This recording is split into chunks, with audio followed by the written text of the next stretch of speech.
Todos nosotros nos trazamos metas en nuestra vida, ¿cierto? Yo no creo que haya alguno que no se haya trazado una meta en su vida.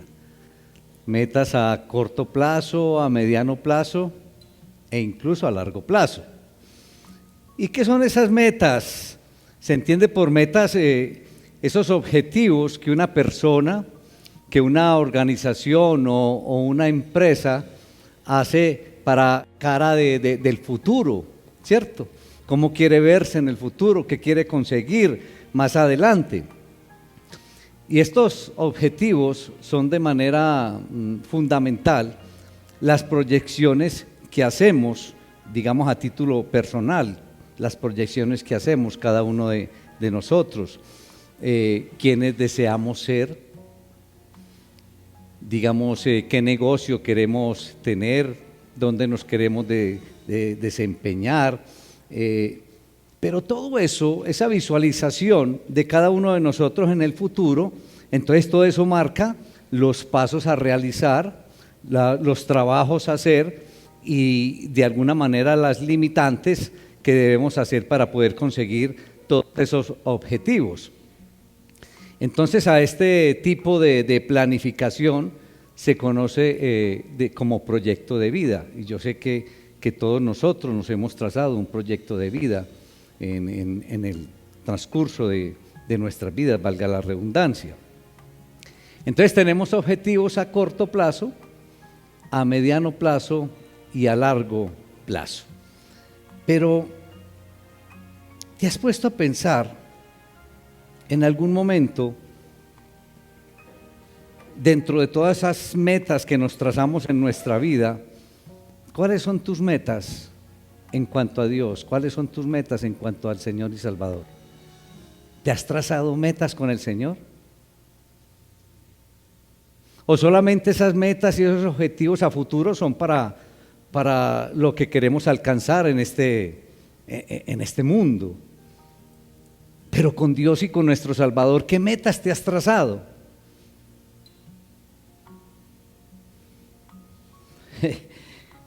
Y viene otro interrogante: ¿qué metas crees que el Señor tiene para ti?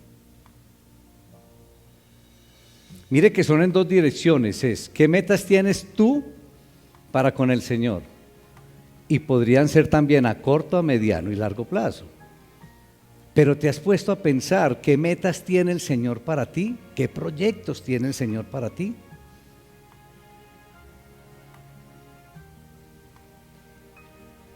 Y hay una porción de la palabra que nos va a guiar quizás en esta respuesta, nos va a ayudar mucho en este interrogante.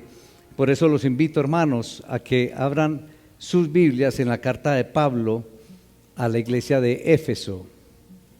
Efesios capítulo 2, versículos 1 al 7.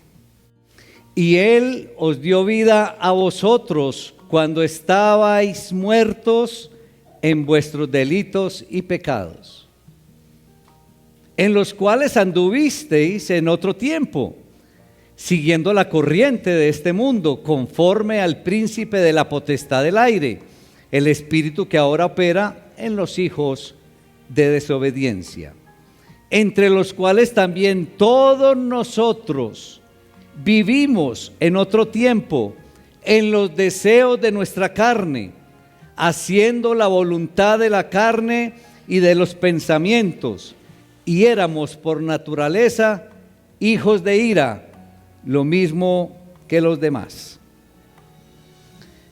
Hay un pero, hago un paréntesis ahí, iglesia, hay un pero en ese versículo 4, pero un pero maravilloso. Pero Dios, que es rico en misericordia, por su gran amor con que nos amó, aun estando nosotros muertos en pecados, nos dio vida juntamente con Cristo. Por gracia sois salvos. Y juntamente con Él nos resucitó. Y asimismo nos hizo sentar en los lugares celestiales con Cristo Jesús, para mostrar en los siglos venideros las abundantes riquezas de su gracia en su bondad para con nosotros en Cristo Jesús. Padre, alabamos tu nombre, Señor. Te damos gracias, oh Padre Celestial. Una porción como esta, Señor, nos hace pensar en nuestra condición. Algunos una condición pasada, otros una condición presente, Señor. Pero tú, Señor, siempre, con tu infinito amor, con tu misericordia maravillosa, siempre pensando en cada uno de nosotros, Señor, dándonos vida, dándole sentido, Señor, a todo lo nuestro, llenándonos de esperanza, oh Padre Celestial. E incluso, Señor, con metas y planes, Señor, que van hasta la eternidad, Señor. Y separando para cada uno de nosotros lugares especiales, Señor, un lugar especial al lado de nuestro Señor y Salvador Jesucristo. A ti la honra y la gloria, Padre, en Cristo Jesús. Amén. Hermanitos, a través de esta porción de la palabra vamos a ver que así como nosotros tenemos metas, pero nuestras metas son a corto, mediano y largo plazo, las metas de Dios son en términos de siglos. Las metas de Dios son en términos de siglos. Muy bien. Inicia aquí Pablo en esta carta y les dice en el versículo 1 a la iglesia de Éfeso: y Él les dio vida a ustedes cuando estaban, ¿qué? Muertos. Esa es una condición muy especial. Ahora, ¿hemos sido conscientes de que tuvimos esa condición o que de pronto tenemos esa condición en este momento? Muertos. Ahora, decir que una persona está muerta cuando realmente está viva, eso es una sacudida tremenda. E incluso hasta podríamos decir que es hasta chocante y ofensivo. ¿Cómo así? Sin embargo, Pablo dice, lo que está queriendo decir aquí es que la persona que no tiene una relación con Dios, que la persona que no tiene una relación personal con Dios, está ¿cómo? Muerto. Eso es lo que le está diciendo Pablo, lo que nos está diciendo hoy a todos nosotros. Y entonces, y está muerto, no posee vida, digamos, porque realmente la vida que cuenta es la espiritual, la vida espiritual. Entonces, así como la muerte separa el alma del cuerpo, la muerte espiritual es la separación de la persona ¿con quién? Con Dios. Esa es la muerte espiritual. Estas palabras son duras, claro, y creo que en aquella ocasión la iglesia de Éfeso se tuvo que haber sacudido bastante, pero hoy nosotros nos tenemos que estremecer con estas palabras. Sin embargo, lo que está enseñando el apóstol Pablo aquí son varias cositas, varios aspectos. En primer lugar, que nosotros no podíamos entender nuestro problema. ¿Y cuál era nuestro problema de acuerdo a lo que hemos visto hasta el momento? Que estábamos, ¿qué? Muertos. Lo entendíamos. Eso es lo que está tratando en primera instancia de enseñar Pablo, que nosotros no entendíamos entonces este problema, que éramos incapaces nosotros mismos de ayudarnos o de salir de este problema, de ayudarnos a nosotros mismos, incapaces totalmente. Lo otro que quería enseñar o que quiere enseñar Pablo a través de esta porción es que la salvación no es un cambio superficial, sino que la salvación es un milagro divino, es una resurrección espiritual, iglesia. Eso es la salvación. Y que solo entonces la obra del Espíritu Santo puede obrar en el pensamiento y en el corazón de la persona para que reconozca su pecado y reciba a Cristo como Señor y Salvador. Podríamos resumir así esta enseñanza de Pablo. Pero a partir del versículo 2 y tomando el 3, Pablo hace una descripción de la condición humana, que podríamos decir que hace una descripción de la condición ¿de quién? ¿De quién? ¿De quién? ¿De quién? Eso, Martica, de mi condición. Así nosotros llevamos a nuestro interior de una manera más directa. Pablo está haciendo una descripción de la condición de cada uno de nosotros, pero es una descripción tremenda. Iglesia, yo cuando leo esto, yo me veo reflejado ahí en esos 2 versículos. Y le pido perdón al Señor por Dios y alabo su nombre. Entonces, por Dios, recordemos esos 2 versículos. Cuando estabais muertos, así termina el primero, en vuestros delitos y pecados, en los cuales anduvisteis en otro tiempo. Cuando yo leo esto, yo digo, pero Pablo era que me conocía o qué. Me está describiendo, siguiendo la corriente de este mundo. Continúa Pablo. Conforme al príncipe de la potestad del aire, ya sabemos de quién. El espíritu que ahora opera en los hijos de desobediencia, entre los cuales también todos nosotros, oiga, y utiliza la palabra todos, no da excepción ahí. Todos nosotros vivimos en otro tiempo, en los deseos de nuestra carne, haciendo la voluntad de la carne y de los pensamientos, y éramos por naturaleza hijos de la ira, lo mismo que los demás. Yo no sé cómo se siente usted, hermano, leyendo estos versículos 2 y 3, pero es una descripción clara de nuestra condición. Y él lo dice porque es que así éramos todos. Ahora el problema es que usted siga siendo así. Ese sí es un grave problema, pero también tiene la oportunidad de tomar decisiones hoy. Y es que la persona alejada de Dios anda sus delitos y pecados porque está siguiendo, como lo describe aquí Pablo, las corrientes ¿de quién? Del mundo, las corrientes del mundo. Ahora Pablo nos está refiriendo aquí al mundo material, que en muchas ocasiones direccionamos ahí, sino al sistema mundano de ambición personal, la búsqueda de poder, la sexualidad desenfrenada, que incluso en estos momentos está totalmente desenfrenada. La soberbia, el materialismo y otros valores puramente terrenales. A eso se refiere Pablo. Y continúa Pablo diciendo, siguiendo entonces al príncipe de potestad del aire. Eso tiene nombre. ¿A cuál personaje? Siguiendo a Satanás, al que gobierna las tinieblas, al que ocupa lugares invisibles. Siguieron al que es padre de la mentira, o seguimos al que es padre de la mentira. Ese padre de la mentira que nos engaña a todos, que engaña a los humanos para que piensen que están haciendo bien cuando realmente están haciendo mal. Ese príncipe de la mentira que engaña para que piensen que tienen vida cuando realmente están ¿qué? Muertos. Ese príncipe de la mentira que engaña para que piensen que están felices cuando realmente están totalmente desesperados.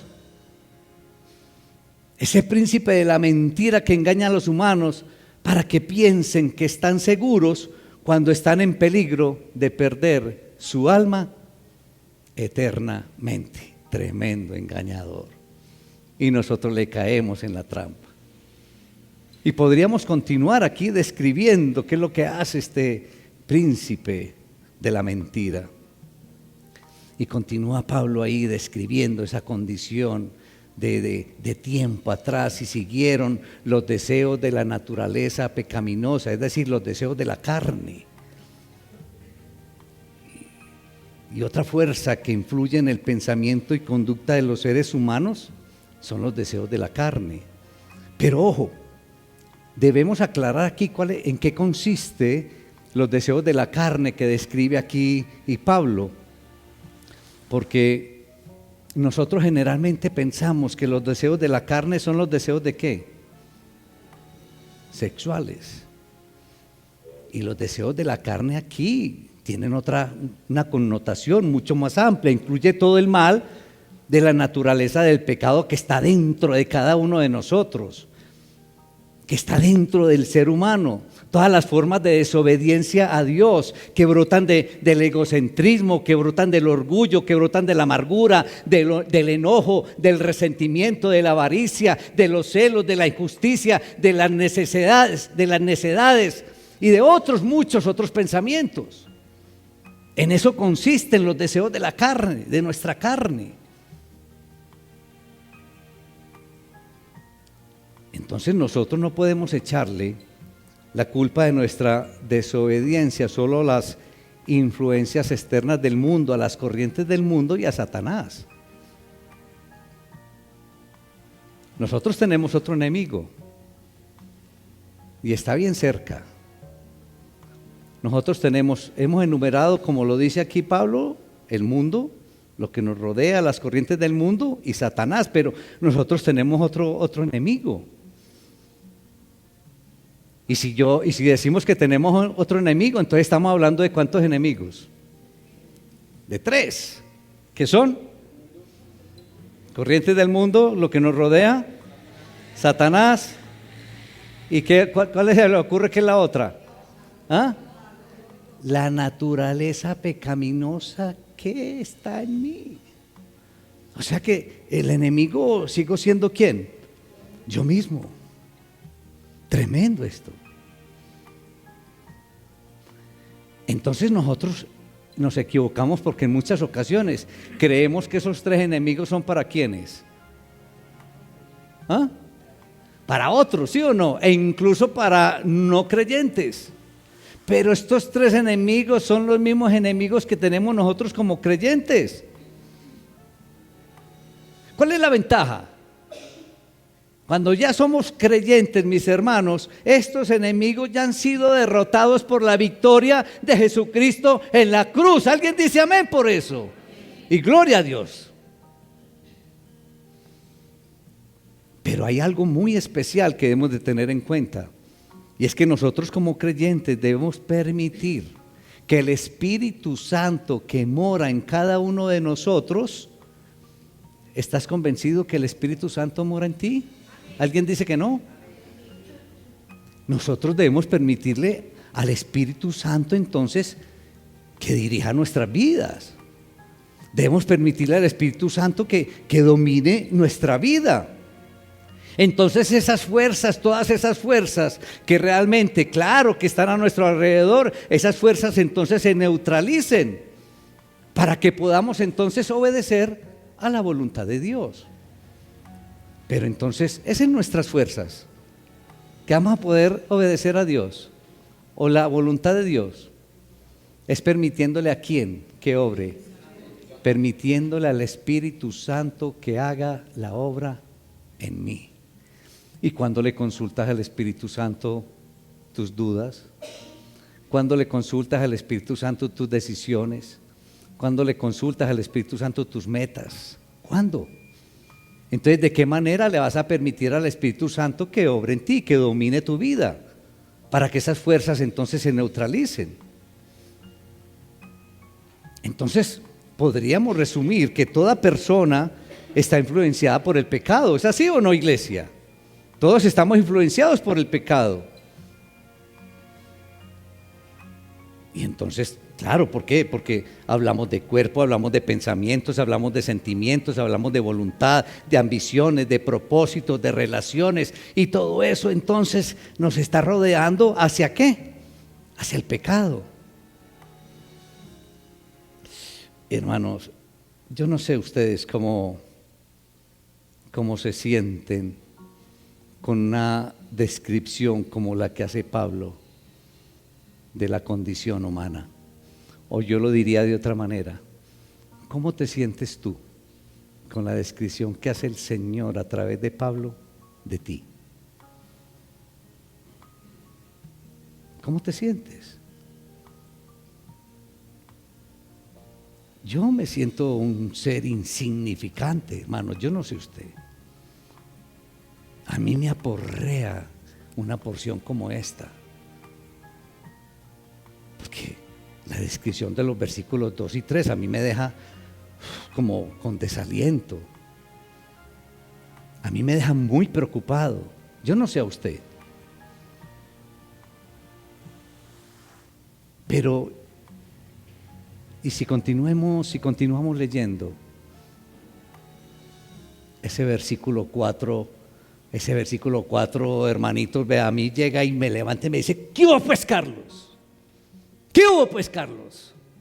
Y dice, y hay un pero que me despierta y me llena de ánimo. Dice, pero Dios, versículo 4, pero Dios.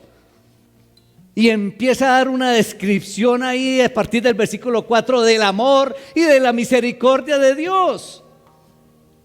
Y entonces el amor y la misericordia de Dios, entonces cambia todo este panorama negativo.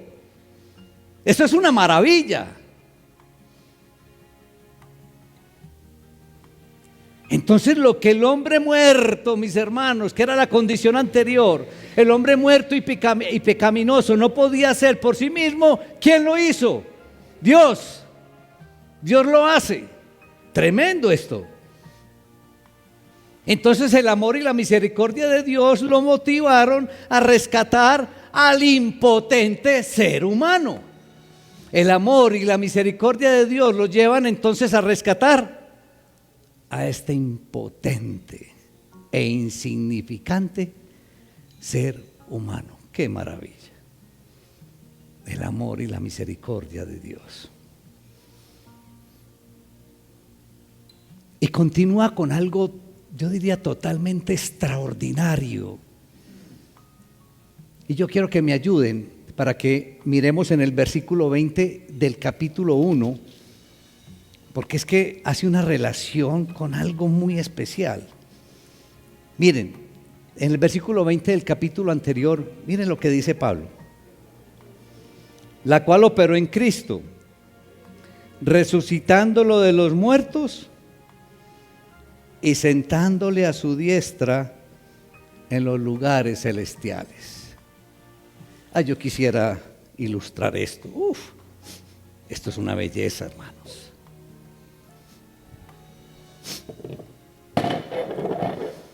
Aquí se va a sentar Jesús, después de Jesús resucitado, porque está sentado. ¿A dónde lo llevó en el versículo 20? Dice, y sentándolo a su diestra en los lugares celestiales. Aquí está sentado Jesús, versículo 20 del capítulo 1 de la carta de Efesios. Pero miren más adelante, en la que estamos leyendo nosotros. Dice versículo 4, leamos desde el 4. Pero Dios, pero Dios, qué rico en misericordia por su gran amor con que nos amó, aún estando nosotros muertos en pecados, nos dio vida juntamente con Cristo. Versículo 6, y juntamente con Él, ¿nos qué? Nos resucitó, porque si estábamos muertos, ¿qué necesitábamos? Resucitar. Nos resucitó Dios. Pero miren lo que sigue. Y asimismo nos hizo ¿qué? ¿Sentar dónde? En los lugares celestiales. ¿Con quién? Uy, yo sí tengo que ilustrar esto. ¿Quién es el que está sentado allá? Cristo. ¿Quién va a estar sentado aquí? ¿Quién? Excelente. Cada uno de nosotros. ¿No les parece esto una maravilla, hermanos? Usted no se visualiza así, que usted va a estar sentado al lado de nuestro Señor y Salvador. Eso es extraordinario. A mí me emociona, yo no sé a ustedes, pero es emocionante. Miren la relación que tiene este versículo 6 del capítulo 2. ¿Con cuál versículo? Con el 20 del capítulo 1. Esto es extraordinario, iglesia. Es sencillamente espectacular.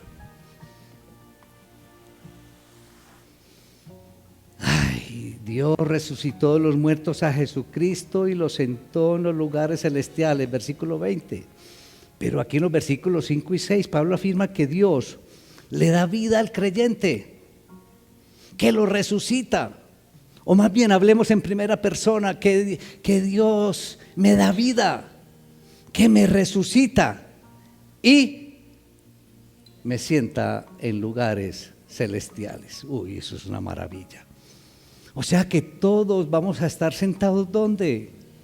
En lugares celestiales. ¿Al lado de quién? Démosle un aplauso al Señor, hermanos. Esto es espectacular, iglesia. Esto es sencillamente espectacular. Sueñen con eso, hermanitos. Sueñen con eso. Vibren con eso. Llénense de una total esperanza, hermanos. Que esto aquí es un paso temporal, pero esto allá va a ser una maravilla. Viviendo una vida eterna con nuestro Señor y Salvador. Al lado de nuestro Señor y Salvador. Entonces el estado de muerte en que estábamos necesitaba ¿qué? Una resurrección. Y Dios nos resucitó, hermanos. Y Pablo entonces nos dice que somos una nueva criatura. Lo vimos hace 8 días en 2 Corintios capítulo 5 versículo 17. Ya somos una nueva criatura. Y Cristo describe el cambio como un nacer de nuevo en Juan capítulo 3 versículo 3. Y promete que el creyente va a tener una vida eterna, que yo voy a tener una vida eterna, que tú vas a tener una vida eterna y que no vendrá condenación, porque se ha pasado de muerte a vida, nos lo dice en Juan capítulo 5 versículo 24. Qué maravilla, iglesia. Pero Dios, yo quisiera que no se les olvidara ese versículo 4 del capítulo 2 de Efesios. Eso es extraordinario. Ese pero Dios te tiene que vibrar, te tiene que hacer saltar de esa silla. Pero Dios, y yo preguntar, bueno, pero Dios ¿qué? Miren lo que hizo. Estabas muerto y ¿qué? Te dio vida. Estabas muerto y te resucitó. Por Dios.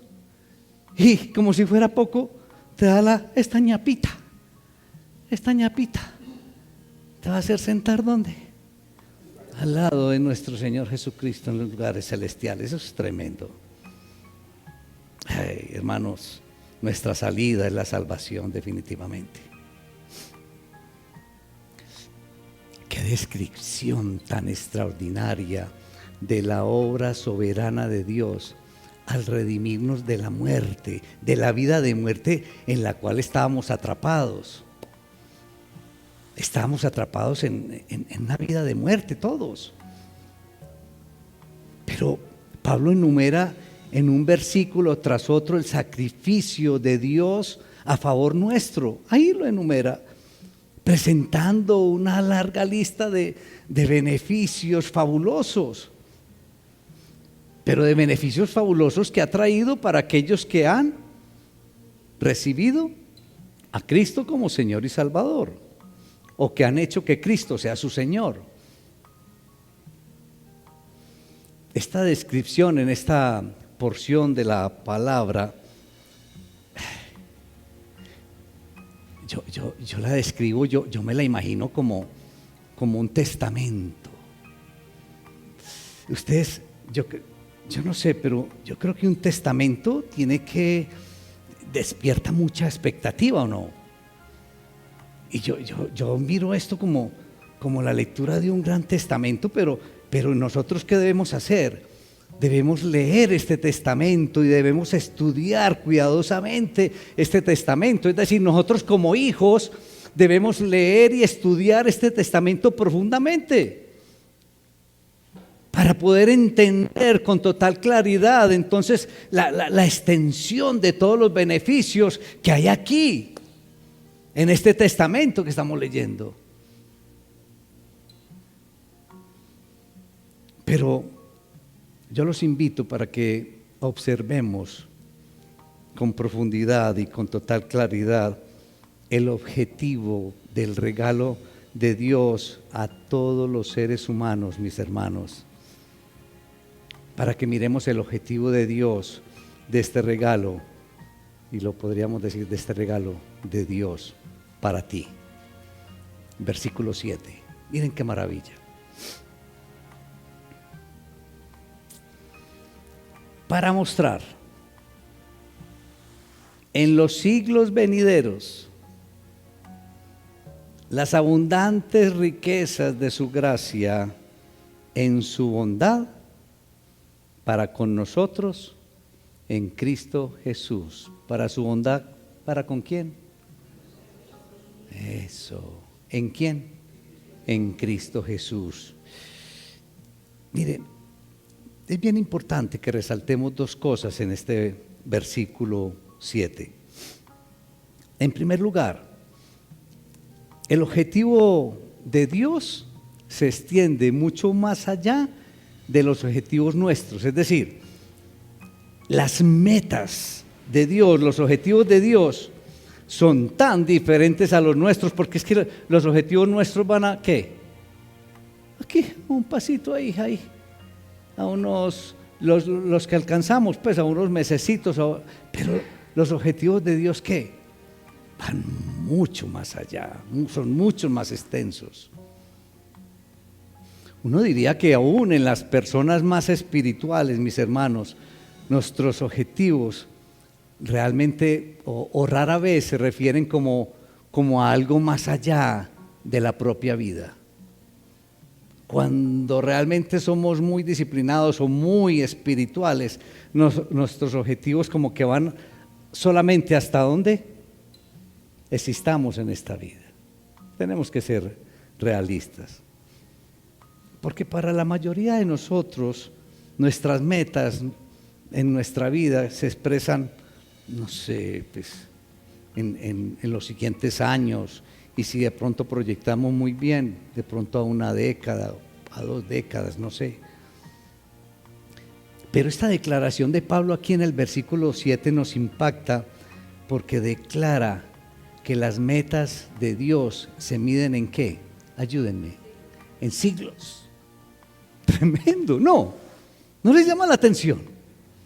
Esas metas de nosotros que son a cortico plazo, a mediano plazo, y en cambio las metas del Señor son siglos. Eso es lo que estamos viendo aquí, lo que el Señor nos entrega. Miren, noten ustedes, ¿cuánto hace que existió Pablo, por ejemplo? ¿Cuánto? A ver, ayúdenme. ¿Ah? ¿2800? ¿1800? Pero ¿cómo así? ¿Quién da más? Bueno, redondeemos pues para que no peleemos, póngale 2000 años, ¿cierto? Miren, Pablo, mucho después de que Pablo ha muerto y todos los detalles que conocemos de todos sus viajes misioneros, digamos que de alguna manera han quedado por ahí escondidos. Pero el Señor, ¿qué está haciendo con todo lo que hizo Pablo? ¿Qué está haciendo el Señor con todo lo que hizo Pablo?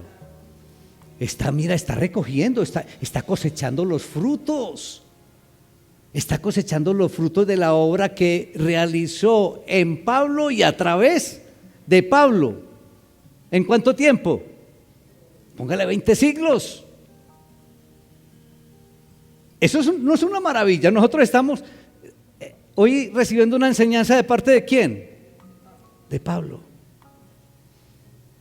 Entonces miren, después de 20 siglos y el Señor está obteniendo los frutos de lo que hizo en Pablo y a través de Pablo. Eso es sencillamente espectacular. Ahora, yo creo que todos nosotros queremos contribuir en algo a la generación en que vivimos. Pero el Señor tiene una perspectiva muy distinta a la de nosotros, porque la perspectiva de Dios está puesta ¿en qué? En siglos, pero y más allá de los siglos futuros, en la eternidad.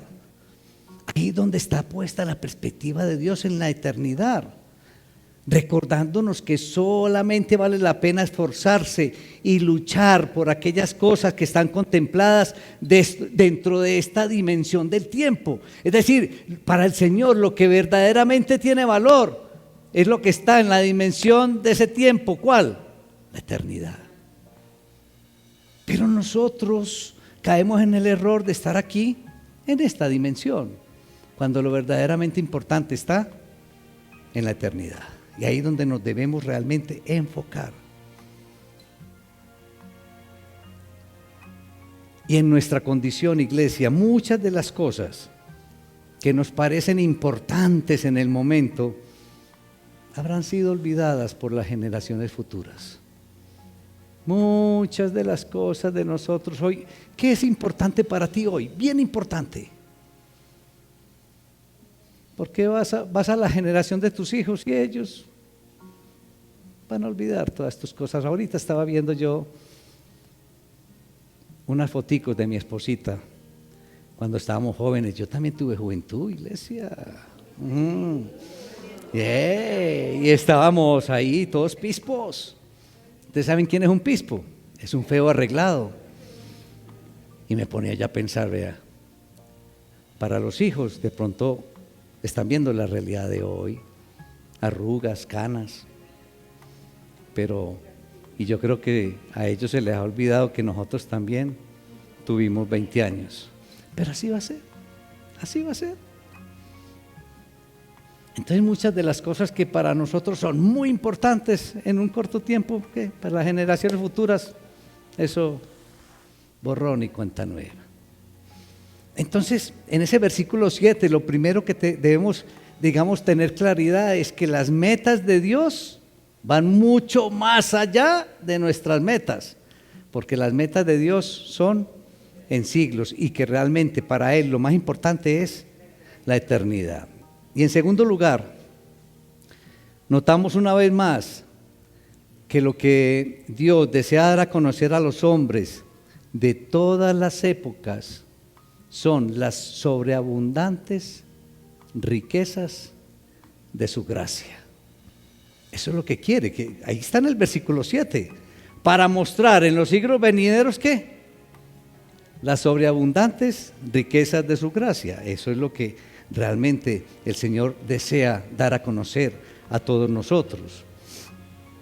Es decir, que los hombres puedan mirar hacia atrás en cualquier momento y decir de todo corazón, ay, realmente Dios ha sido maravillosamente bueno con todos nosotros. ¿Es así o no? Echa una mirada atrás. ¿No es maravilloso lo que ha hecho el Señor? Amén. Las sobreabundantes riquezas de la gracia de Dios. Las riquezas de su gracia. La gracia de Dios. ¿Cómo podríamos describir la gracia de Dios? La podríamos describir de una forma bien sencilla.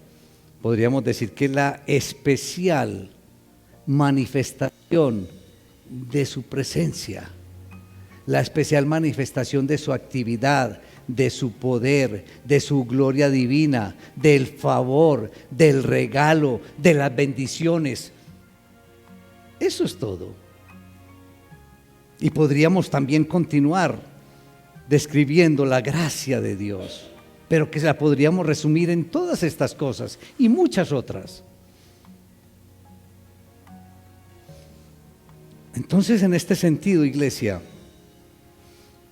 lo visible al pasar de los años, lo visible al pasar de las décadas e incluso de los siglos, será el carácter bondadoso, misericordioso y paciente de Dios. Eso es lo que va a ser visible durante todos los tiempos, porque las metas de Dios son en términos de siglos, y eso es lo que va a ser visible a través de los años. El carácter bondadoso, misericordioso y paciente de Dios para con todos nosotros, y que nos ha perseguido a todos nosotros, mis hermanos, con un amor insistente, como lo describe Pablo ahí, con un amor insistente, pero también con una misericordia, y la misericordia de Dios es para siempre, eterna. Gloria al Señor. Pero que nos ha perseguido el Señor, un amor perseguidor, así lo podríamos describir, el amor de Dios para con cada uno de nosotros.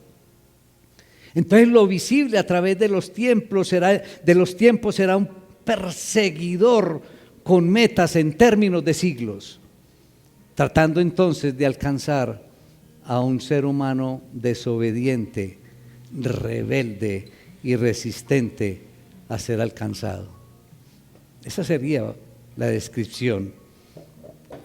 Corramos un poquitico al Señor para acá. El amor perseguidor.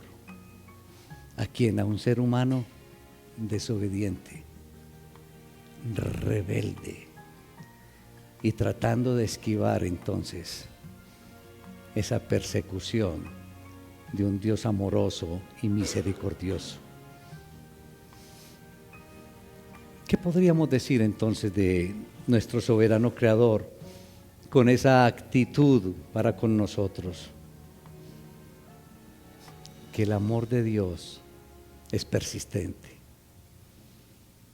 que el amor de Dios es para siempre, que Dios nunca se da por vencido para con nosotros, nunca, nunca. Y que las metas de Dios son en términos de siglos, para la honra y gloria del Señor, para mostrarnos las abundantes riquezas de su gracia. Padre, alabamos tu nombre, Señor.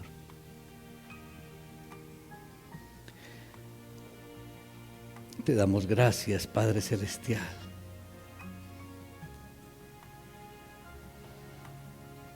En una porción como esta, Señor, inicias dando una descripción detallada, profunda y real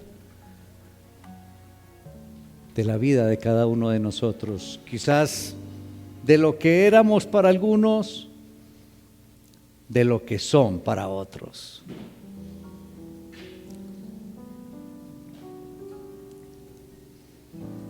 Ay, perdón, Señor, porque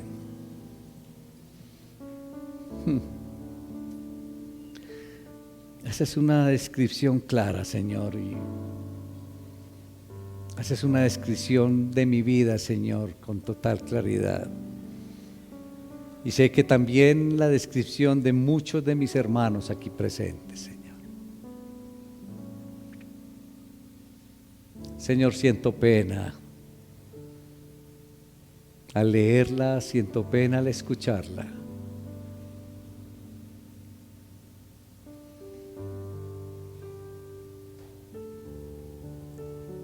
Y me siento inútil, me siento incapaz, y yo sé que muchos de mis hermanos de igual manera, al recibir una descripción de esa manera,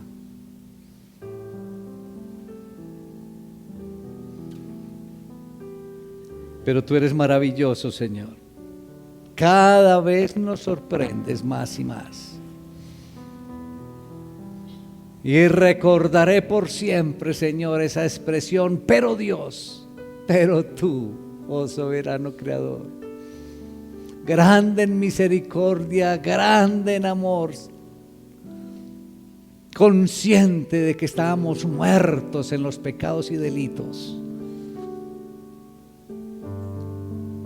Nos levantaste, nos diste vida, nos resucitaste.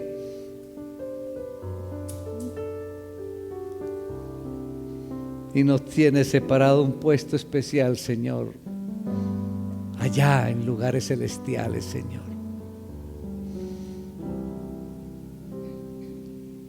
Entonces nos lleva, Señor, de una descripción que nos agobia.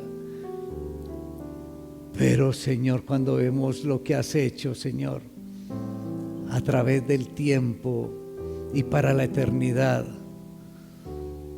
nos llenas de una total esperanza, Señor.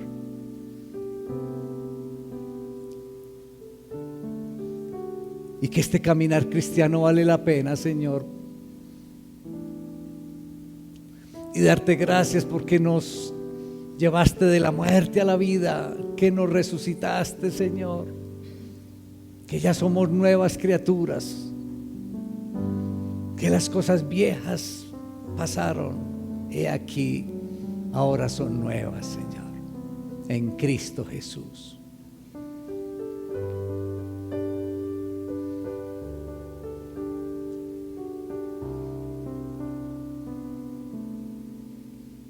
Gracias, Padre. Y permite, Señor, que esa meta que tienes para la eternidad con cada uno de nosotros nos mantenga llenos de una total esperanza en Cristo Jesús. Que mantengamos el gozo, que mantengamos la alegría, que mantengamos la esperanza de una vida eterna a tu lado, Señor. Ahí en aquel lugar, en aquellos lugares celestiales, Señor. ¿Cómo es posible, Padre Celestial, que tú pienses en cosas tan maravillosas para nosotros? Que ya nos veas como tus hijos, que ya tengas separados lugares especiales para nosotros. Señor, eres grande, Señor. Eso hace parte de tu gracia. Las abundantes riquezas de tu gracia.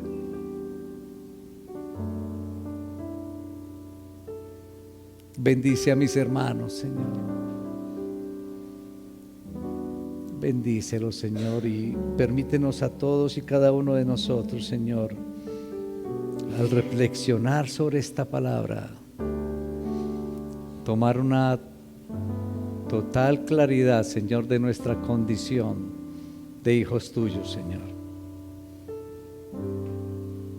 Y si aún las corrientes externas, las corrientes del mundo, los deseos de la carne, algunas cositas, Señor, de estas descritas aquí, nos siguen acompañando, Señor, ayúdanos con el poder del Espíritu Santo, Señor,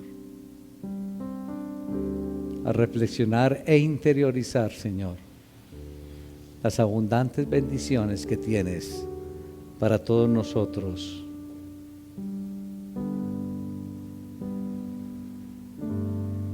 Y que dejemos entonces, que te permitamos, Señor, pasar de esa vida de muerte a recibir vida, resurrección, vida eterna y lugar celestial especial. Te damos la honra y la gloria, Padre, en el glorioso nombre de Cristo Jesús. Amén.